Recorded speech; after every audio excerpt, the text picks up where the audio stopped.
കോമാളികളായിട്ടുള്ള cinema നടന്മാരെ കൊണ്ടുവന്ന് പിന്നെ രാഷ്ട്രീയ രംഗത്തേക്ക് കെട്ടിയിരുന്ന് വിളിക്കുന്ന അബദ്ധമാണ്. എന്നാൽ ആലോചിച്ച് നോക്കും നമ്മൾ. അതിനിപ്പോൾ അദ്ദേഹം ക്ഷമയൊക്കെ പറഞ്ഞിട്ടുണ്ടെങ്കിൽ പോലും എന്ത് അബദ്ധ പഞ്ചാംഗമാണ് ഈ ബുദ്ധിജീവി കെട്ടി എഴുന്നള്ളിച്ചതെന്ന് നമ്മളൊന്ന് ആലോചിച്ച് നോക്കി. ഇനി കോമാളികളായിട്ടുള്ള സിനിമാ നടന്മാരാണെന്ന് പറയാനാണെങ്കിൽ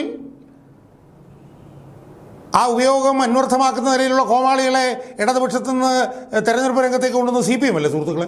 കോമാളി വേഷം പതിറ്റാണ്ടുകളോളം കെട്ടി അഭിനയിച്ച ആളാണല്ലേ മുകേഷ്. ആലോചിച്ച് നോക്കും, മുകേഷിനെ 2 തവണ നിർത്തി ജയിപ്പിച്ചു. ഒരു തവണ മുകേഷിനെ ലോക്സഭയിലേക്ക് മത്സരിപ്പിച്ചു. CPM അല്ലേ? അങ്ങനെയൊക്കെ കൊണ്ടുവന്ന CPM-ലെ മുതിർന്ന നേതാവായിട്ടുള്ള ഇയാൾ വന്ന് നിന്നിട്ട് ഇയാൾ പറയുകയാണ് കോമാളികളായിട്ടുള്ള സിനിമാ നടന്മാരെ. അപ്പോൾ എന്തൊരു പിന്നെ അസംബന്ധമാണ്, എന്തൊരു പൊട്ടത്തരമാണ് ഇയാൾ വിളിച്ചു പറയുന്നത് എന്ന് നമ്മളൊന്ന് ആലോചിച്ച് നോക്കി. ആ പറഞ്ഞ് അതിന് ഫിറ്റിംഗ് റിപ്ലൈ കൊടുത്തു.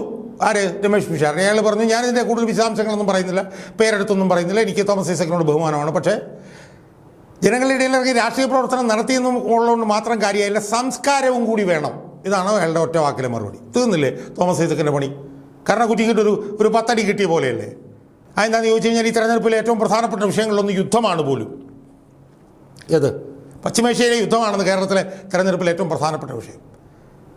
അപ്പോൾ ആ യുദ്ധത്തിൻ്റെ വിഷയം CPM-കാർ ഇവിടെ ഉന്നയിക്കുമ്പോൾ, ആ യുദ്ധത്തിൻ്റെ വിഷയം അവിടെ യുദ്ധം നടക്കുമ്പോൾ ഇവിടെ വിഷയം ഉന്നയിക്കുന്നു എന്നൊക്കെ പറഞ്ഞ് പരിഹസിച്ചത് കൊണ്ടാണത്രേ താൻ കോമാളി ആയിട്ടുള്ള നടന്മാരെ കൊണ്ടിരുന്നത് പൊട്ടത്തരാണെന്ന് പറഞ്ഞത്. അത് ഏറ്റവും വലിയ ആനമണ്ടത്തരം പൊട്ടത്തരമല്ലേ?